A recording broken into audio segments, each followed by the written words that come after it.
3,65,000 metric ton সার আমদানির অনুমোদন দেওয়া হয়েছে। আমরা আশা করছি আমাদের সরবরাহে ঘাটতি নেই, যেটা কৃষক এবং জনগণের স্বার্থে। সেটা নিয়ে কিছুটা অস্থিরতা, কিছু নতুন প্রসেসের সাথে অ্যাডজাস্ট করার সমস্যা এগুলো হচ্ছে। কোন ডিলার তার প্রতি অ্যালটেড যে পরিমাণ সার আছে সেটা তারা উত্তোলন করছেন না। এই ধরনের কিছু ঘটনার কারণে কোন জায়গায় কিছু সমস্যা তৈরি হচ্ছে। তবে আমরা আশা করি এটা খুব বেশি কন্টিনিউ করবে না।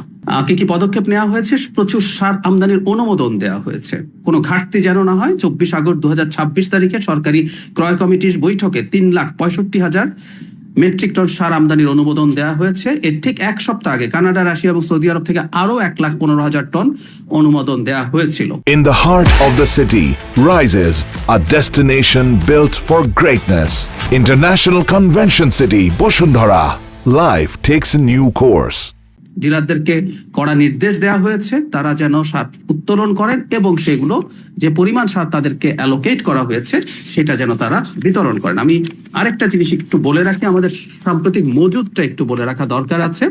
আমাদের মজুদ 24/8/2026 ইউরিয়ার মজুদ আছে 4.822 lakh metric ton, TSP 3.69, DAP 3.68, MOP 1.46, মোট 13.65 লক্ষ মেট্রিক টন মজুদ আছে।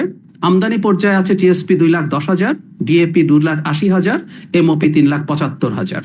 আরো অনুমোদন হয়েছে টিএসপি 60,000, ডিএপি 1,20,000, এমওপি 1,15,000। আমরা আশা করছি আমাদের সরবরাহে ঘাটতি নেই। যদিও এটা একটু বলে রাখা ভালো, আমি আমার প্রিভিয়াস ব্রিফিং এ বলেছি, মধ্যপ্রাচ্য সংকটের কারণে এটা আমরা সরকার মনোযোগী আছে, এজন্যই এগুলো করা হচ্ছে। হরমুজ স্ট্রাইট নিয়ে আমরা যখন কথা বলি তখন আমরা জ্বালানির কথাই বেশি বলি, কিন্তু পৃথিবীর সারেরও অ্যারাউন্ড 25% হরমুজ দিয়েই পরিবাহিত হয়। তো আমরা এই ব্যাপারগুলোতে সতর্ক থেকেই কাজ করব, কারণ খাদ্য নিরাপত্তা সবার আগে।